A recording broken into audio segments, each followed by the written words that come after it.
Hello everyone, मैं विक्रम कुमार आप सभी का अपने यूट्यूब चैनल स्कॉलर्स कॉन्सेप्ट के ऊपर स्वागत करता हूं। इनहेरिटेंस बायोलॉजी नेट का आज हमारा 29वां लेक्चर है और आज का हमारा टॉपिक रहेगा क्रोमोसोमल म्यूटेशन। क्रोमोसोमल म्यूटेशन को पढ़ने से पहले हमें कुछ बेसिक टर्म्स का पता होना चाहिए, जैसे कि हमारी सबसे मेजर टर्म आती है साइटोजेनेटिक्स। ये क्या होता है? It is study of structural and properties of chromosome, their behaviour during cell division and their effect on phenotype. तो जो क्रोमोसोम है उसकी स्टडी या फिर उसके जो स्ट्रक्चरल प्रॉपर्टीज या फिर उसकी वजह से जो उनका बिहेवियर रहता है सेल डिवीजन के टाइम पे, तो उस सब की स्टडी को हम क्या कहते हैं? साइटोजेनेटिक। देन उसके बाद कार्योटाइप। It is the complete set of chromosome of an individual. जैसे कि हमने यहाँ पे एक फिगर दिखाई हुई है, ये हमारे ह्यूमन के जितने भी क्रोमोसोम्स है, जो हमारे 46 क्रोमोसोम्स है, उनका एक कंप्लीट सेट यहाँ पे दिखाया गया है। तो इसको हम क्या कह सकते हैं? एक कार्योटाइप। जब हम किसी भी इंडिविजुअल के कंप्लीट सेट ऑफ क्रोमोसोम को शो करते हैं तो उसको हम क्या कहते हैं? Karyotype. A diploid human cell contain 46 chromosome, 44 autosomes and 2 sex chromosomes X and Y. हमें पता है कि ह्यूमन के अंदर टोटल नंबर ऑफ क्रोमोसोम कितने होते हैं? 46। तो अगर हम मेल की बात करें तो मेल के अंदर हमारे 44 कौन से होते हैं? ऑटोसोम्स। और एक हमारा एक्स और एक हमारा वाई, यानी कि दो हमारे सेक्स क्रोमोसोम। दूसरी तरफ अगर हम बात करें फीमेल की, तो फीमेल के अंदर भी हमारे 44 ऑटोसोम्स रहेंगे, लेकिन जो हमारे सेक्स क्रोमोसोम होते हैं वो दोनों के दोनों हमारे एक्स ही होंगे। तो यानी कि दोनों हमारे जो सेक्स क्रोमोसोम होते हैं मेल के अंदर वो दोनों सेम रहते हैं। अब यहाँ पे कार्योटाइप दिखाया गया है, तो यहाँ पे आप देख सकते हो कि हमारे जैसे कि ये फर्स्ट पेयर ऑफ क्रोमोसोम है, ये सेकंड है, ये थर्ड, फोर्थ, फिफ्थ, ये हमने अलग अलग दिखाए हुए हैं। दूसरा यहाँ पे आप देख सकते हो कि एक हमने यहाँ पे एक्स दिखाया है ये, और एक हमारा वाई है यहाँ पे। तो हमने जैसे कि लास्ट लेक्चर के अंदर बताया था ना कि एक्स और वाई के बीच में रिकम्बिनेशन नहीं होती है, तो वो इसी वजह से नहीं हो पाती क्योंकि इनका जो साइज है वो एक दूसरे से सिमिलर नहीं है। तो इस वजह से इनके बीच में पेयरिंग नहीं हो पाएगी, जिसकी वजह से यहाँ पे रिकम्बिनेशन ये शो नहीं कर पाती। देन उसके बाद अगर हम बात करें क्रोमोसोमल मोर्फोलॉजी की, तो क्रोमोसोमल मोर्फोलॉजी को हम 4 डिफरेंट कैटेगरीज के अंदर डिवाइड करते हैं। सबसे पहला हमारा आता है मेटासेंट्रिक। अब क्रोमोसोम के अंदर जैसे कि आपको पता होगा कि बीच में हमारा क्या रहता है? सेंट्रोमियर होता है, और सेंट्रोमियर की पोजीशन के अकॉर्डिंग ही हमारे क्रोमोसोम के अलग अलग टाइप रहते हैं। जैसे कि अगर हम मेटासेंट्रिक की बात करें, the centromere is located approximately in the middle, so the chromosome has two arms of equal length. अगर ये जो सेंट्रोमियर है ये बिल्कुल बीच में होगा, तो जो हमारे क्रोमोसोम होंगे, जो उनकी दोनों आर्म्स होंगी, एक ये आर्म होगी और एक हमारी दूसरी आर्म, तो ये दोनों लगभग इक्वल लेंथ की रहती है, और इस टाइप को हम क्या कहते हैं? मेटासेंट्रिक।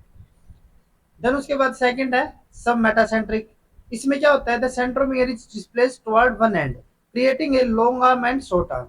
अब जैसे कि यहाँ पे ये जो सेंट्रोमियर था वो सेंटर में था बिल्कुल, अगर ये किसी एक एंड की तरफ थोड़ा सा खिसक जाए, जैसे कि यहाँ पे ये हो गया, तो इसको हम क्या नाम देंगे? सब मेटासेंट्रिक। मतलब ये सेंटर में तो है, लेकिन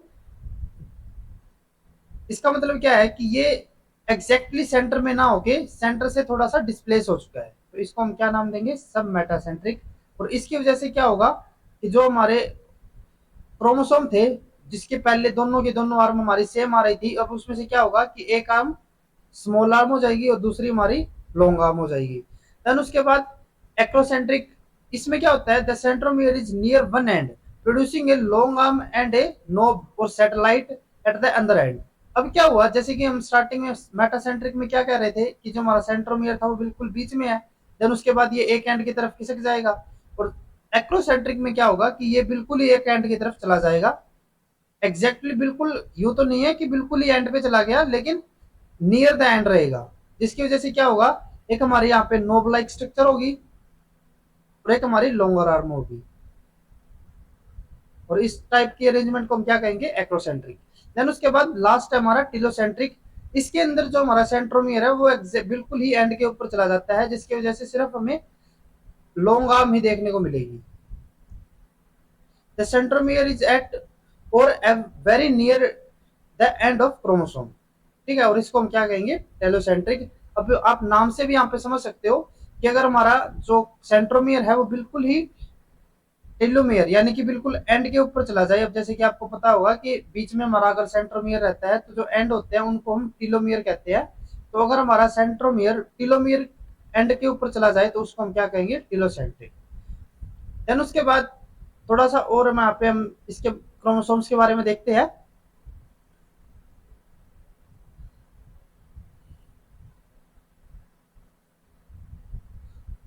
देन उसके बाद अगर हम बात करें कि लार्जेस्ट ऑटोसोम हमारा कौन सा होता है, तो वो होता है हमारा क्रोमोसोम नंबर 1। और हमारा जो स्मॉलेस्ट ऑटोसोम होता है वो कौन सा होता है, 21st। जो हम अरेंजमेंट यहाँ पे दिखा रहे थे ना, जैसे कि हमने 1 2 3 ये अलग अलग हमने नंबर दे रखे थे इनको, तो इसी हिसाब से जो हमारा ये नंबर हम देते हैं, ये हम किस हिसाब से देते हैं, जो हमारा सबसे लार्जेस्ट साइज का क्रोमोसोम होता है उसको हम नंबर 1 दे दिया। देन उसके बाद डिक्रीजिंग ऑर्डर में रखते हैं इनको। यहाँ पे एक एक्सेप्शन बस ये है कि जो हमारा 21st होता है वो सबसे स्मॉलेस्ट होता है, ना कि हमारा 22। वैसे तो ऑर्डर में हमारा 22 सबसे स्मॉलेस्ट होना चाहिए था, लेकिन यहाँ पे 22 ना होके हमारा 21 होता है सबसे स्मॉलेस्ट, जैसे कि हमने यहाँ पे बताया हुआ है कि हमारा स्मॉलेस्ट ऑटोसोम कौन सा रहता है, 21। देन उसके बाद क्रोमोसोम्स की जो पोजीशन रहती है या फिर जो उनकी मोर्फोलॉजी रहती है, उसके हिसाब से अलग अलग इनके ग्रुपिंग की हुई है। जैसे कि अगर हम बात करें ग्रुप 1 ग्रुप ए की, तो इसके अंदर हमारे क्रोमोसोम नंबर 1 2 और 3 इंक्लूड होते हैं। और इसके अंदर जो हमारे क्रोमोसोम्स रहेंगे वो लार्जली हमारे लार्ज साइज के भी होंगे और मेटासेंट्रिक होंगे। देन उसके बाद ग्रुप बी की अगर हम बात करें, तो इसके अंदर आते हैं हमारे क्रोमोसोम 4 और 5, और ये हमारे लार्ज सब मेटासेंट्रिक के होंगे।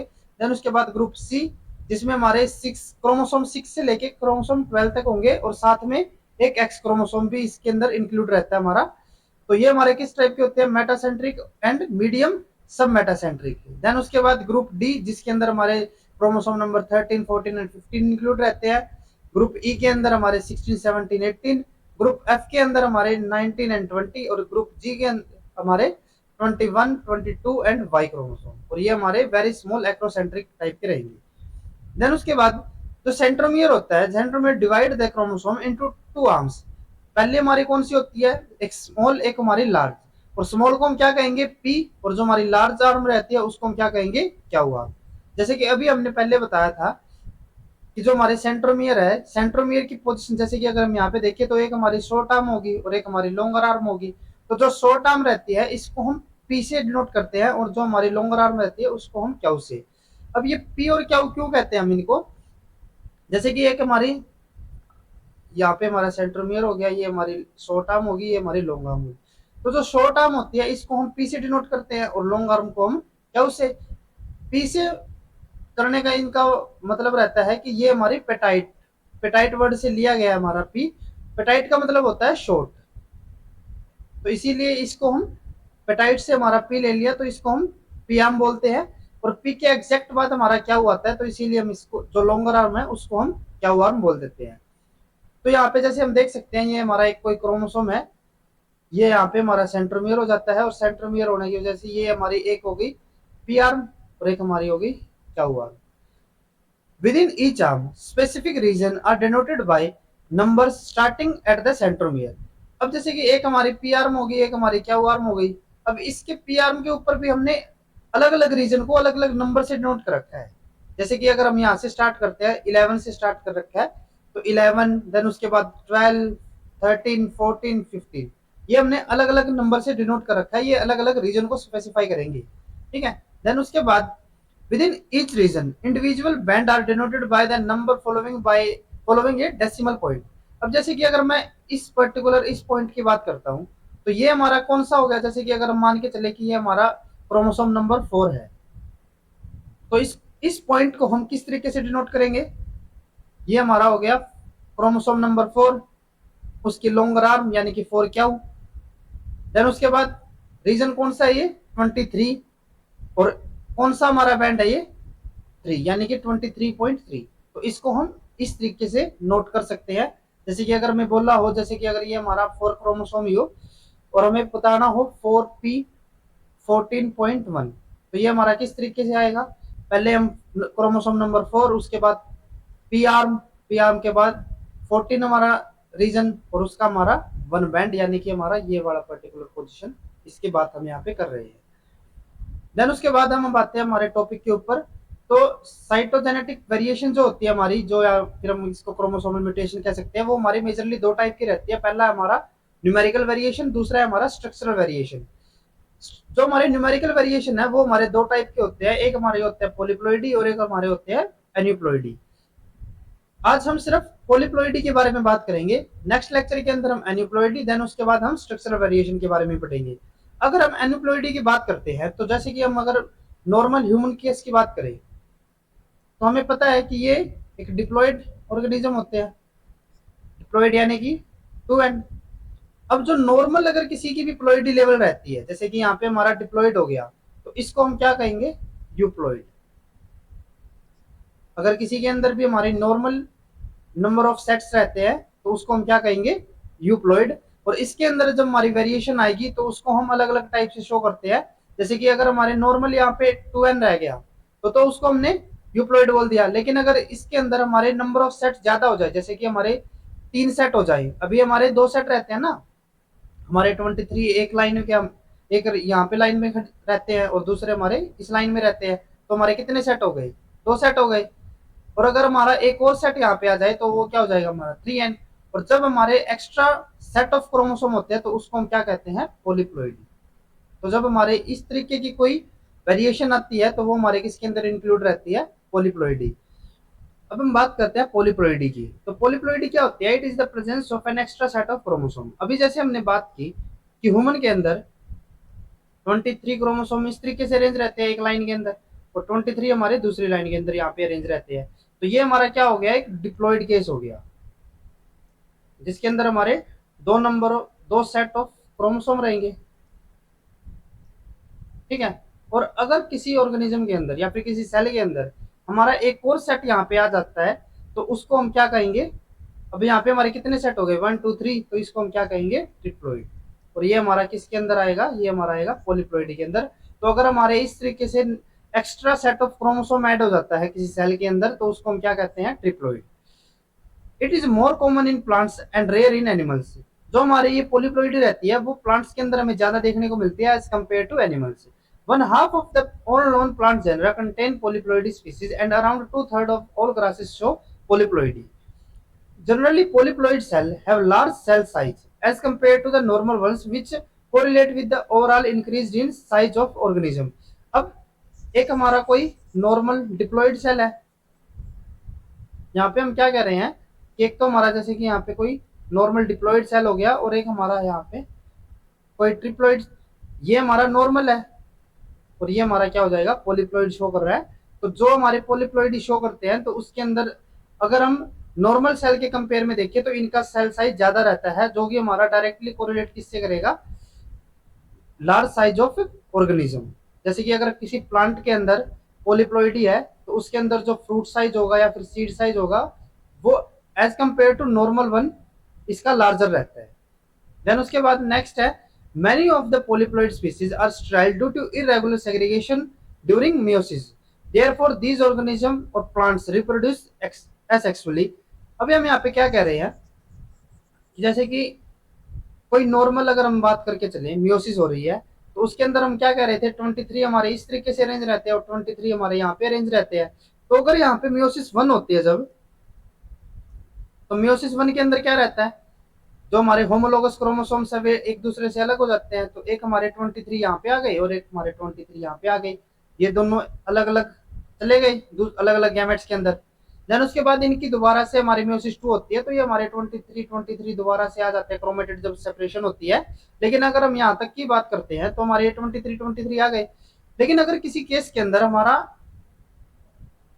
एक और सेट यहाँ पे आ गया तो अब ये क्या हो गया? ये हमारा हो गया ट्रिप्लॉइड। और जब पॉलीप्लॉइडी अगर कोई ऑर्गेनिज्म शो करता है, अब जैसे कि यहाँ पे हमने ट्रिप्लॉइड का केस मान लिया, तो यहाँ पे जब इनकी सेग्रीगेशन होनी रहती है तो वहां पे दिक्कत आती है, क्योंकि अगर यहाँ पे अब ना ही तो हम इनको इन दोनों को एक साथ लेके चल सकते हैं, अगर इन दोनों को एक साथ लेके जाएंगे तो यहाँ पे 46 हो जाएंगे, और अगर हम इन दोनों को एक साथ लेके जाएं तो भी हमारे 46 रहेंगे। तीसरा हम क्या कर सकते हैं कि हम किसी एक सेल के अंदर इन तीनों को ही लेके चले जाएं। अगर हम तीनों को एक साथ लेके चले जाएं तो हमारे कितने हो जाएंगे? 69, तो भी दिक्कत रहेगी। तो हमारा इसी वजह से अगर ओड सेट ऑफ क्रोमोसोम रहते हैं तो वहां पे हमारी स्ट्राइल ऑर्गेनिज्म होता है वो हमारा, और वो वहां पे सेक्सुअल रिप्रोडक्शन को शो नहीं कर पाएगा। और इसी को बचाने के लिए ये जो प्लांट्स रहते हैं ये हमारे एसेक्सुअल रिप्रोडक्शन शो करते हैं। अब अगर हम बात करें एनिमल्स के केस की, तो एनिमल के अंदर मोस्टली क्या होता है, सेक्सुअल रिप्रोडक्शन रहता है, और प्लांट्स के अंदर एसेक्सुअल रिप्रोडक्शन भी इक्वली रहता है। तो इसी वजह से जो प्लांट्स है, प्लांट्स के अंदर हमें पॉलीप्लोइडी लेवल देखने को ज्यादा नॉर्मली मिलता है एज कम्पेयर टू एनिमल्स, क्योंकि एनिमल्स के अंदर एसेक्सुअल रिप्रोडक्शन ज्यादा कॉमन नहीं रहता। अब अगर हम बात करें ट्रिप्लोइड की, और एक हमारा है टेट्राप्लोइड। एक जैसे कि हमारा हो गया टेट्राप्लोइड, और एक हमारा है ट्रिप्लोइड। तो टेट्राप्लोइड क्या होगा, टेट्रा यानी कि चार, प्लोइड यानी कि चार सेट हो गए, तो यानी एक दो तीन चार, ये हमारे चार सेट हो गए, और एक तरफ है हमारे तीन सेट। तो अगर हम बात करें मियोसिस के टाइम पे, तो किसकी सेग्रीगेशन यहाँ पे ज्यादा इजीली रहेगी, अगर हम बात करें ट्रिप्लोइड की, तो यहाँ पे हमारे या तो क्या हो सकता था, अभी हमने जैसे बताया कि या तो दोनों दो सेट हमारे एक गैमेट के अंदर चले जाए, या फिर ये वाले दो सेट। तो यहाँ पे इनकी जो सेग्रीगेशन होनी है वो बैलेंस सेग्रीगेशन नहीं हो पाती। इसी वजह से जो ये प्लांट रहते हैं, अगर कोई ट्रिप्लोइड प्लांट है, वो हमारा स्ट्राइल रह जाता है, और ये एसेक्सुअल रिप्रोडक्शन शो कर सकता है। लेकिन अगर हम बात करें टेट्राप्लोइड की, तो टेट्राप्लोइड में क्या रहेगा कि हमारे दो सेट एक इस तरफ जा सकते हैं, दो हमारे इस तरफ जा सकते हैं। तो ये हमारा एक बैलेंस्ड सेग्रीगेशन हो गया, यानी कि हमारे दोनों के दोनों जो गैमेट है उनके अंदर सेम नंबर ऑफ क्रोमोसोम रह गए। तो ये हमारा क्या होगा, बैलेंस्ड सेग्रीगेशन। तो इसी वजह से एज कंपेयर टू ट्राइप्लोइड हमें टेट्राप्लोइड ज्यादा देखने को मिलते हैं। देन उसके बाद अगर हम बात करें पॉलीप्लोइडी की, तो पॉलीप्लोइडी हमारी मेजरली दो टाइप की रहती है। पहला है हमारा ऑटोपोलीप्लोइडी, दूसरा है हमारा एलोपोलीप्लोइडी। ऑटोपोलीप्लोइडी हमारी क्या होती है, द एडिशन ऑफ वन और मोर extra set of chromosome identical to the normal haploid complement of the same species। Example triple A या फिर टेट्रा ए। जैसे कि अगर हम बात करें कि कोई ऑर्गेनिज्म है, ह्यूमन केस की बात हम करते हैं, तो ह्यूमन के अंदर जैसे कि एक हमारा हो गया कोई ए सेट हो गया, ठीक है, जैसे कि हमारे 23 का एक सेट रहता है ना, तो एक हमारा ए सेट हो गया, दूसरा हो गया हमारा यहाँ पे एक और दूसरा ए सेट 23 हमारे यहाँ पे अरेंज रहते हैं। अब एक हमारा जहाँ एक और सेट हमारा यहाँ पे आ जाता है, ये भी हमारा 23 क्रोमोसोम का ही है, और ये हमारा सेट हो जाता है। अब क्योंकि ये सारे के सारे हमारे किसकी बात कर रहे हैं, हम एक ही ह्यूमन की बात कर रहे हैं। हमारे ये तीनों के तीनों सेट कहाँ से आए हैं, ह्यूमन के ही है। ये भी हमारा ह्यूमन का है, ये सेट भी हमारा ह्यूमन का, और ये भी हमारा ह्यूमन का है।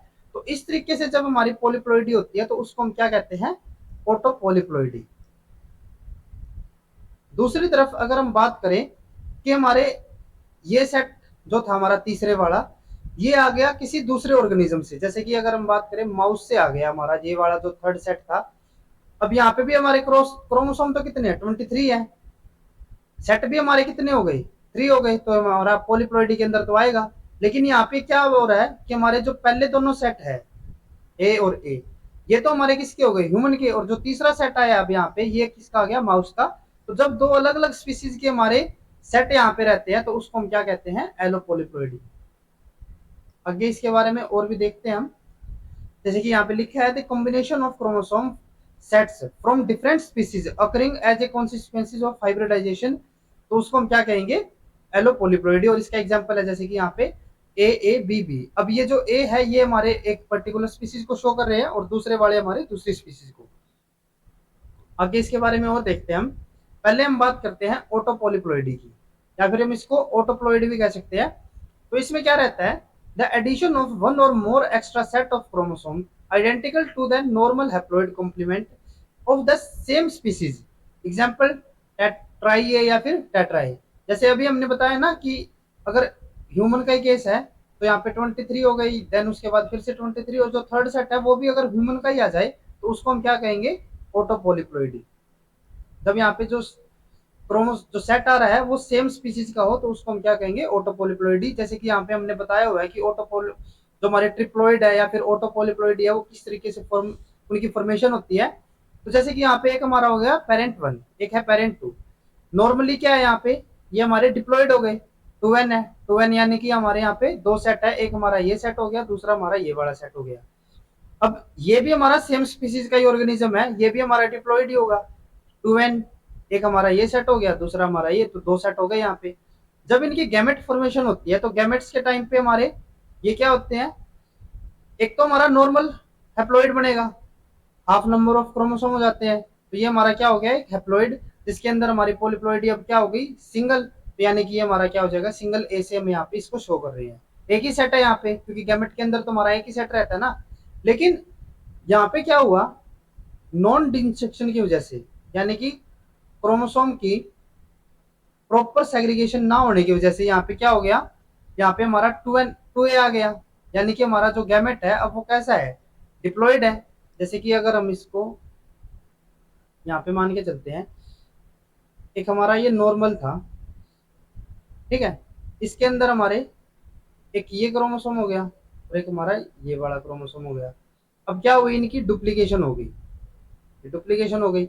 जब इनकी सेग्रीगेशन होनी थी मियोसिस 1 के अंदर, अगर हम बात करें मियोसिस 1 की, तो सेग्रीगेशन के टाइम पे सपोज करके चलते हैं कि हमारी नॉन डिस्ट्रक्शन हुई है मियोसिस 1 के टाइम पे, तो क्या होगा कि हमारे ये दोनों के दोनों सेट है, ये एक तरफ चले जाएंगे। वैसे नॉर्मली क्या होना चाहिए था, एक हमारा सेट इस तरफ आ जाना चाहिए था और एक हमारा सेट दूसरी तरफ आ जाना चाहिए था। लेकिन नॉन डिस्ट्रक्शन की वजह से क्या हुआ कि हमारे दोनों के दोनों जो सेट है वो एक ही क्रोमोसोम के अंदर चले गए। तो यहाँ पे हमारा क्या हो जाएगा, ये डबल हो गए, यहाँ पे हमारा कुछ भी नहीं बचा। अब यहाँ पे क्या हुआ नेक्स्ट, कि यहाँ पे फिर से मियोसिस 2 होगी, और मियोसिस 2 के टाइम पे अब क्या होगा, जो एक क्रोमेटिड है ये एक दूसरे से अलग अलग हो जाएंगे। तो एक हमारा क्रोमेटिड इसका आ गया और दूसरा हमारा इसका क्रोमेटिड आ गया, तो सेम यहाँ पे हो गई। तो ये अब कितने क्रोमोसोम्स को शो करे, ये हमारा 2N था, एक हमारा ये हो गया, एक दूसरा ये, तो ये हमारा 2N, ये भी हमारा क्या था, 2N था, ये हमारा कुछ भी नहीं है इसके पास तो, और यहाँ पे ये क्या हो जाता है हमारा 2N, और ये भी हमारा क्या हो गया 2N। तो इसीलिए हमने यहाँ पे क्या दिखाया है कि अगर नॉन डिस्टिंक्शन हो रही है तो उसकी वजह से यहाँ पे क्या हो जाएंगे, हमारे दोनों के दोनों जो सेट है वो एक ही गैमेट के अंदर चले जाते हैं। दूसरा केस यहाँ पे ये भी हो सकता है कि हमारी नॉन डिस्टिंक्शन जो हुई है ना वो मियोसिस 2 के टाइम पे हुई है। तो अगर मियोसिस 1 हमारी नॉर्मल है तो उसमें क्या होगा, हमारा एक सेट यहाँ पे चला जाएगा। अब ये तो हमारा नॉर्मली डिस्जंक्शन दिखा दी इसने, तो यहाँ तक पे तो इसने अलग अलग गैमेट बना दिए, तो ये हमारा क्या हो गया एन, ये भी हमारा एन हो गया। लेकिन अगर हमारी नॉन डिस्जंक्शन सेकंड स्टेप के अंदर या फिर मियोसिस 2 के अंदर हुई है तो उसके अंदर हमारे क्या होंगे, जो हमारे दोनों के दोनों क्रोमेटिड है वो एक ही क्रोमोसोम के अंदर चले जाएंगे, दोनों के दोनों सेट। तो इसीलिए ये हमारा 2N हो जाएगा और ये हमारा कुछ भी नहीं बचेगा यहाँ पे। तो ये हमारा क्या हो गया 2N हो गया। तो नॉन डिस्जंक्शन की वजह से जो हमारे गैमेट है वो क्या हो जाते हैं यहाँ पे डिप्लॉइड। अब फर्दर क्या होगी, इनकी फर्टिलाइजेशन होगी, और फर्टिलाइजेशन की वजह से जो हमारा ऑर्गेनिज्म आएगा यहाँ पे प्रोड्यूस होगा। अब 2N तो यहाँ से हो गया और एक N यहाँ से, तो ये हमारा कितना हो गया 2N प्लस N यानी कि 3N। तो यहाँ पे हमारे कितने सेट हो गए 1 2 और 3, तो हमारे 3 सेट यहाँ पे हो जाते हैं और इसको हम क्या कहते हैं ट्रिप्लोइड। अब यहाँ पे आपको एक और चीज ध्यान में रखनी है, क्योंकि हम ये ऑटोपोलीप्लोइडी का केस पढ़ रहे थे, तो हमारे दोनों के दोनों ये जो तीनों के तीनों सॉरी हमारे तीनों सेट जो आए हैं वो सिमिलर स्पीसीज से है। ये भी हमारी सेम स्पीसीज थी और ये भी हमारी सेम, दोनों सेम स्पीसीज है ना, तो इसीलिए हमारे जो ट्रिप्लोइड केस बना है वो हमारे सेम स्पीसीज के सेट बने हैं, सेम स्पीसीज सेट है ये। तो इसीलिए ये हमारा किसके अंदर आएगा, ये हमारा होगा autopolyploidy. It is caused due to non disjunction of the chromosome during meiosis और माइटोसिस। अब यहाँ पे आपको ध्यान में रखना है कि जरूरी नहीं है हमारी जो नॉन डिस्जंक्शन है वो मियोसिस के अंदर ही हो, माइटोसिस के अंदर भी अगर नॉन डिस्जंक्शन होती है तो वहां पे भी हमारा पॉलीप्लोइडी का केस बन सकता है। जैसे कि अगर हम मान के चले, एक हमारा ये नॉर्मल था, इसके अंदर क्या है, एक हमारा ये क्रोमोसोम हो गया, अब इसकी डिप्लॉइड, एक हमारा ये वाला क्रोमोसोम हो गया, एक हमारा ये क्रोमोसोम हो गया, अब इसकी डुप्लीकेशन हुई है। अब माइटोसिस के अंदर हमारा क्या रहता है कि हमारे ये अरेंज रहेंगे, एक लाइन के अंदर अरेंज हो जाएंगे, जैसे कि एक हमारा ये हो गया और दूसरा हम ग्रीन कलर से शो कर देते हैं, एक हमारा ये सेट हो गया। अब क्या होना है इनका, ये सेपरेट होते हैं, और जब ये सेपरेट हो रहे हैं अगर इनकी डिस्टिंक्शन कंप्लीटली ना हो पाए, अच्छे तरीके से ना होगी, तो यहाँ पे क्या हो जाएगा हमारा दोनों के दोनों हमारे क्रोमेटिड, ये अब यहाँ से तो ये सेपरेट हो गए एक बार, ये तो इस तरीके से सेपरेट हो गए थे, लेकिन जो हमारी सेलुलर डिवीजन है वो कंप्लीट नहीं हो पाई, या फिर इनकी नॉन डिजंक्शन कंप्लीट यानी कि ये एनाफेज तक नहीं जा पाई, एंड तक ये नहीं पहुंचे, तो उसकी वजह से यहाँ पे क्या होगा, हमारे दोनों क्रोमेटिड एक ही सेल के अंदर चले जाएंगे। इसी तरीके से जो हमारे दूसरे हैं वो भी एक ही क्रोमोसोम के अंदर चले जाएंगे, तो ये हमारा क्या हो जाता है 2N हो जाएगा। तो हमारे माइटोसिस के अंदर भी अगर नॉन डिस्टिंक्शन होती है तो वहां पे भी हमारा किसकी फॉर्मेशन होगी, ऑटोपोलीप्लोइडी की, ठीक है। देन उसके बाद जो ऑटोपोलीप्लोइडी, देन उसके बाद अगर हम बात करें ऑटो पॉलीप्लॉइडी की, तो it can be of different types such as autotriploid या फिर ऑटो टेट्राप्लॉइड। जैसे कि अगर हमारे 3 सेट हो जाते हैं तो इसको हम क्या कहेंगे, ऑटो ट्रिप्लॉइड ट्रिप्लॉइड। और अगर हमारे 4 सेट हो जाते हैं तो इसको हम क्या कहेंगे, ये हमारा हो जाएगा ऑटो टेट्राप्लॉइड। ठीक है। देन उसके बाद autotetraploid are more likely to give rise to balanced gamete, therefore they are found more in number. हमने जैसे पहले बताया था कि हमारे जो ऑटो टेट्राप्लॉइड होते हैं उसके अंदर हमारी बैलेंस्ड सेग्रीगेशन ज्यादा बेटर वे में हो सकती है as compare to autotriploid. तो इसीलिए हमारे जो नेचर के अंदर ऑटो टेट्राप्लॉइड है उनका नंबर ऑटो ट्राइप्लॉइड के कंपेयर में ज्यादा रहता है। देन उसके बाद non disjunction of chromosome during cell division can be induced by heat और कोल्ड शॉक और कोल्चिसिन। जो अभी हमने बताया ना कि हमारे जो ऑटो पॉलीप्लॉइडी है वो हमारे नॉन डिस्टिंक्शन की वजह से फॉर्मेशन होती है उनकी, तो वो हम अलग अलग तरीके से इंड्यूस कर सकते हैं, जैसे कि हीट शॉक या फिर कोल्ड शॉक के थ्रू या फिर कोल्चिसिन के थ्रू। कोल्चिसिन हमारा एक एल्कलॉइड रहता है जो कि हम एंटोमन कोल्चिसिन हमारा एक एल्कलॉइड रहता है जिसको हम ओटम क्रोकस से ऑब्टेन करते हैं, जो कि हमारा स्पिंडल फॉर्मेशन को इंटरफेयर करेगा, जिसकी वजह से कंप्लीट या फिर रेगुलर हमारी डिस्जंक्शन नहीं हो पाती और उसी वजह से हमारे ऑटो पॉलीप्लॉइडी की फॉर्मेशन होती है। नेक्स्ट हम बात करते हैं एलो पॉलीप्लॉइडी की। तो जैसे कि हमने पहले ही बताया था कि एलो पॉलीप्लॉइडी के अंदर क्या होते हैं कि जो हमारे सेट ऑफ क्रोमोसोम होंगे वो हमारे डिफरेंट स्पीसीज से आते हैं। ठीक है। अब यहाँ पे बताया जैसे कि the combination of chromosome set from different species occur as a consequences of hybridisation, example A B B या फिर हमारे ए बी बी और सी सी। तो इस टाइप की जो हमारे पॉलीप्लॉइडी रहती है उसको हम क्या कहते हैं, एलो पॉलीप्लॉइडी। जैसे कि हमने यहाँ पे एक्सप्लेन भी कर रखा है, जैसे हमारा पेरेंट 1 हो गया, एक हमारा पेरेंट 2 है, ये हमारे अलग स्पीसीज से है, जैसे कि ये हमारा स्पीसीज 1 से है और दूसरा हमारा स्पीसीज 2 से है। ठीक है। तो अब यहाँ पे क्या है, जो हमारी ये अरेंजमेंट दिखाई गई है, जैसे कि हमने यहाँ पे सी सी डी डी लिखा है, तो ये हमारा कुछ इस टाइप से हो गया। एक हमारा यहाँ पे हो गया सी, यहाँ पे सी हो गया, देन हमारा डी और डी। ये हमारा क्या हो गया, ये हमारा एक क्रोमोसोम हो गया, इसका ये होमोलोगस है। इसी तरीके से ये हमारा क्रोमोसोम हो गया, ये हमारा इसका होमोलोगस है। अगर हम इसकी बात करें दूसरी स्पीसीज की, तो ये भी हमारे कुछ इसी तरीके की अरेंजमेंट है। एक ये हो गया होमोलोगस पेयर और दूसरा हमारा यहाँ पे ये हो गया होमोलोगस पेयर। अब यहाँ पे हमारे कितने सेट आ रहे हैं, 1 2, इसी तरीके से यहाँ पे भी 1 2, तो ये हमारे दोनों के दोनों क्या है, डिप्लॉयड हो गए। ये क्योंकि अलग अलग स्पीसीज थे तो इसीलिए हमने इनके जो यहाँ पे नंबर लिखे हैं, जैसे कि यहाँ पे सी और डी लिखा है, ये हमने इसीलिए अलग अलग लिखे हैं। ये हमारे ए हो गए, ये हमारे स्पीसीज 2 से है और ये हमारे स्पीसीज 1 से है। जब इनकी गैमेट फॉर्मेशन हुई तो यहाँ पे क्या होगा कि ये सेपरेट हो जाएंगे, ये हमारे अलग आ जाएंगे, और तो एक गैमेट के अंदर हमारा क्या होगा, सी और डी आएगा, तो ये हमारा हैप्लॉइड हो गया गैमेट। इसी तरीके से यहाँ पे भी क्या होगा कि इनकी सेग्रीगेशन से हमारे एक ए आ गया और एक हमारा बी आ गया। अब क्या हुआ कि जब इनकी हाइब्रिडाइजेशन हुई, हाइब्रिडाइजेशन से क्या होगा, ये दोनों मर्ज करेंगे। अब जब ये मर्ज करेंगे तो हमारा क्या आ जाएगा, एक तरफ से तो हमारा सी और डी आएगा और दूसरी तरफ से हमारा ए और बी आएगा। तो यहाँ पे हमारे क्या हो जाएंगे, ए हो गया, एक हमारा बी हो जाएगा, एक हमारा सी हो गया और एक हमारा डी हो गया। अब क्योंकि एक सेट तो ये था हमारा और दूसरा सेट हमारा ये था, तो अभी भी ये हमारा ऑर्गेनिज्म तो कैसा हुआ, 2n हो गया। लेकिन क्योंकि यहाँ पे अलग अलग स्पीसीज से आ चुके हैं तो ये हमारा क्या हो गया, हाइब्रिड सेल हो गया। एक हमारी ये स्पीसीज से आए थे एक सेट और दूसरा सेट हमारा ये है, ये हमारा दूसरी स्पीसीज से आया, तो इसीलिए ये हमारा क्या हो जाता है, एक हाइब्रिड सेल हो गया। लेकिन अभी भी यहाँ पे हमारे सिर्फ डिप्लॉइड ही रही है, प्लॉइडी लेवल, हमारा टेट्राप्लॉइड अभी तक यहाँ पे नहीं बना। देन उसके बाद अगर हम बात करें डिप्लॉइड की, तो डिप्लॉइड सेल की अगर माइटोटिक डिवीजन के अंदर नॉन डिस्टिंक्शन शो होती है तो उसके अंदर किसकी फॉर्मेशन होगी, हमारी एलो टेट्राप्लॉइड की। मतलब क्या हुआ, जैसे कि जब इनकी माइटोटिक डिवीजन होनी थी तो एक हमारा ए था, बी है, सी और एक हमारा डी था। तो माइटोटिक डिवीजन से पहले इनकी डुप्लीकेशन भी होगी, तो ये हमारा ए हो गया, बी की कॉपी यहाँ पे सी की कॉपी और ये हो गई डी की कॉपी। तो जब इनकी यहाँ पे माइटोटिक डिवीजन होनी थी तो यहाँ पे नॉर्मली क्या होना था कि ये सेग्रीगेट हो जाने थे, ये हमारे हाफ सेट एक के अंदर चले जाने थे, दूसरा इस तरफ चले जाने थे। लेकिन क्योंकि यहाँ पे हमारी नॉन डिस्टिंक्शन शो हुई है तो जिसकी वजह से हमारे जो दोनों के दोनों सेट है वो हमारे एक ही सेल के अंदर चले जाते हैं। तो यहाँ पे क्या हो जाएगा, दोनों ए चले गए एक साथ, बी बी भी चले गए, सी सी भी चले गए और डी डी भी चले गए। अब नॉर्मली हमारा 2n के अंदर क्या आ रहा था, ए बी सी डी, तो हमारा ये डिप्लॉइड था। अब इनकी कॉपी क्या हो गई, डबल हो गई, तो इसीलिए ये हमारा क्या होगा, टेट्राप्लॉइड। और दूसरा क्योंकि हमारे ये अलग अलग स्पीसीज से है, तो इसीलिए ये हमारा क्या है, एलो, तो इसीलिए ये हमारा किसकी फॉर्मेशन हो जाती है यहाँ पे, एलो टेट्राप्लॉइड की।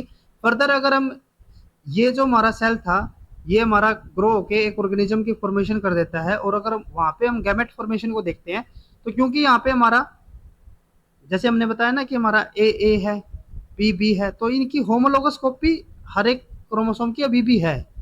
तो यहाँ पे हमारा ये नॉर्मल गैमेट फॉर्मेशन शो कर सकता है, यहाँ पे नॉर्मल इनकी डिस्जंक्शन हो सकती है, जिसकी वजह से हमारे जो गैमेट होंगे वो हमारे फर्टाइल हो सकते हैं यहाँ पे, ठीक है। तो लेकिन ये हमारे जो गैमेट होंगे वो कैसे होंगे, डिप्लॉइड। देन उसके बाद अगर हम बात करते हैं कि हमारा जो डिप्लॉइड यहाँ पे सेल बना था, वही हमारा आगे जाके एक ऑर्गेनिज्म फॉर्मेशन हो जाती है, और वो अगर गैमेट फॉर्मेशन करेगा, तो वहां पे क्योंकि अभी हमने बताया ना कि ये हमारे अलग अलग क्रोमोसोम से है, सॉरी अलग अलग स्पीसीज से है। जैसे कि ये हमारा एक ए है और एक हमारा बी है, ये तो हमारे एक स्पीसीज से थे, ये हमारा बी हो गया। और जो हमारे सी और डी है ये हमारे अलग अलग दूसरी स्पीसीज से थे। अब अगर आपको याद हो तो जब माइटोटिक डिवीजन होनी रहती है, तो उसके अंदर हमारे जो होमोलोगस क्रोमोसोम है वो एक दूसरे के सामने अरेंज होने चाहिए, लेकिन यहाँ पे तो ए का तो होमोलोगस पेयर है ही नहीं, यहाँ पे तो इसका होमोलोगस पेयर ना होके किसी दूसरी स्पीसीज का ही है, तो यहाँ पे इनकी अच्छे से रिकम्बिनेशन नहीं हो पाएगी, या फिर ये यहाँ पे एक दूसरे के सामने अरेंज भी नहीं हो पाएंगे, जिस वजह से जो इनकी गैमेटिक फॉर्मेशन है वो अच्छे तरीके से रेगुलर नहीं हो पाएगी। तो हो सकता है हमारे एक गैमेट के अंदर तो हमारे तीन अलग अलग ये चले जाए, ए बी सी चले जाए, और दूसरे के अंदर हमारा सिर्फ डी ही क्रोमोसोम आए, और इस वजह से जो हमारे ये गैमेट फॉर्मेशन हो वो हमारी नॉन वायबल गैमेट फॉर्मेशन यहाँ पे हो।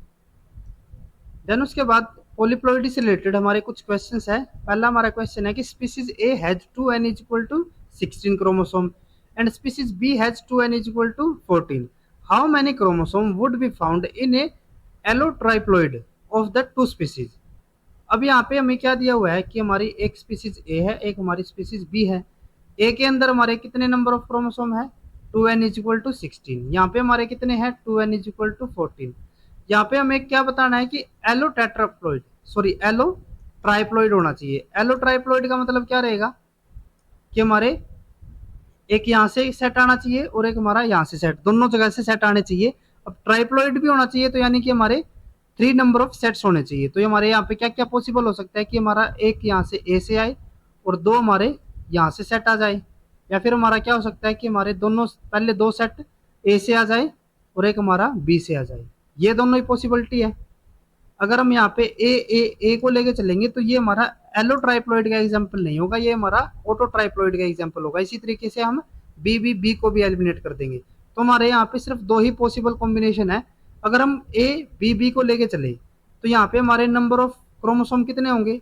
अब यहाँ पे सिर्फ ए का हमें कितना सेट चाहिए, एक ही सेट चाहिए। यहाँ पे हमें 2n दिया हुआ है 16, तो हमारे n कितने होंगे यहाँ पे 8, तो हमारे ए के अंदर कितने हो जाएंगे 8, प्लस यहाँ पे हमें बी के लिए दोनों सेट रखने हैं, तो हमारे एक सेट के अंदर यहाँ पे कितने होंगे 7, क्योंकि हमारा 2n दिया हुआ है ना, तो एक सेट के अंदर कितने हुए 7, तो हमारे 7 प्लस 7, तो ये हमारा कितना हो जाएगा 22।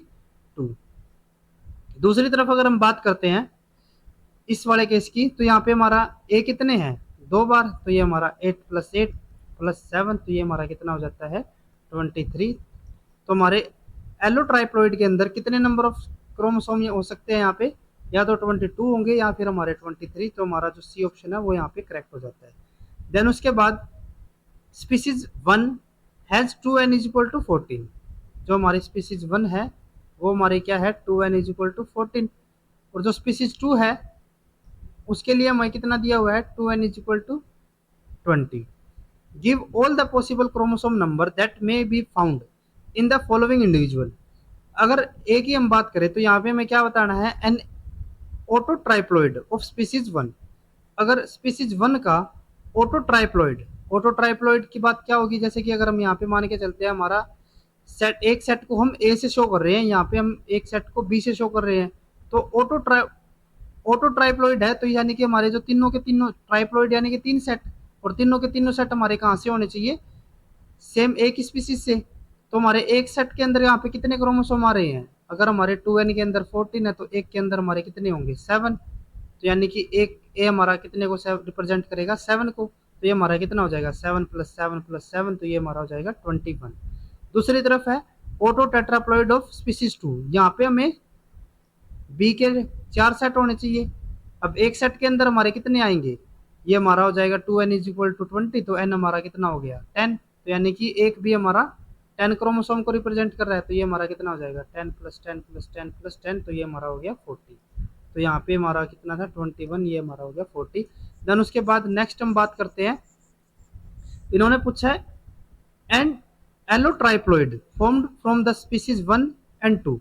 अभी जैसे हमने लास्ट क्वेश्चन के अंदर भी किया था कि अगर हमें एलोट्राइप्लॉइड यानी कि हमारे सेट कितने होने चाहिए? 3 सेट, और वो भी अलग अलग स्पीसीज वाले। तो यानी कि हमारा एक ए सेट यहाँ से आ सकता है, बाकी हमारे दोनों दूसरी स्पीसीज से, या फिर हमारा दो पहली वाली स्पीसीज और एक हमारा दूसरी स्पीसीज से हो सकता है। तो ये हमारा क्या हो जाएगा? अगर हम पहले की बात करें तो एक सेट हमारा कितने को शो कर रहा है? 7 को। तो 7 क्रोमोसोम प्लस यहाँ पे 10 + 10, ये हमारा कितना हो गया? 27। दूसरा हमारा क्या होगा यहाँ पे? 7 + 7 + 10, तो ये हमारा हो जाएगा 24। तो यहाँ पे हमारे कितने हो सकते हैं? 24 या फिर 27। देन उसके बाद नेक्स्ट इन्होंने पूछा है an allotetraploid formed from the species 1 and 2। अब यहाँ पे हमें कितने सेट बताने हैं? 4, और वो भी हमारे अलग अलग स्पीसीज के। तो हमारे यहाँ पे क्या क्या कॉम्बिनेशन हो सकते हैं? ए बी बी बी, या फिर हमारा क्या हो सकता है? ए ए बी बी, या फिर क्या हो सकता है? ए ए ए और हमारा बी। यहाँ पे हमारे कितने सेट हो गए? 4, और वो भी अलग अलग स्पीसीज के यहाँ पे सेट हो जाते हैं। तो अगर हम फर्स्ट की अगर यहाँ पे बात करते हैं तो यहाँ पे हमारे कितने नंबर ऑफ क्रोमोसोम होंगे? 7 + 10 + 10, तो ये हमारा हो गया 37। दूसरा हमारा 7 + 7 + 10 + 10, तो ये हमारा हो जाता है 34। देन उसके बाद 7 + 7 + 7 + 10, तो ये हमारा हो गया 31। तो यानी कि हमारे टेट्राप्लॉइड के अंदर हमारे यहाँ पे कितने कितने क्रोमोसोम हो सकते हैं? या तो 37 होंगे, या फिर 34 होंगे, या फिर 31 होंगे। ये हमारे तीनों के तीनों पॉसिबल है यहाँ पे। आज के लेक्चर में बस इतना ही। नेक्स्ट जो हमारा लेक्चर होगा उसके अंदर हम क्रोमोसोमल म्यूटेशन के एन्यूप्लॉइडी के बारे में पढ़ेंगे। अगर आपको ये वीडियो यूजफुल लगी हो तो please like and share this video, और लाइफ साइंस से रिलेटेड इसी तरीके के कॉन्सेप्ट्स करने के लिए please subscribe to our YouTube channel Scholars Concepts. Thank you.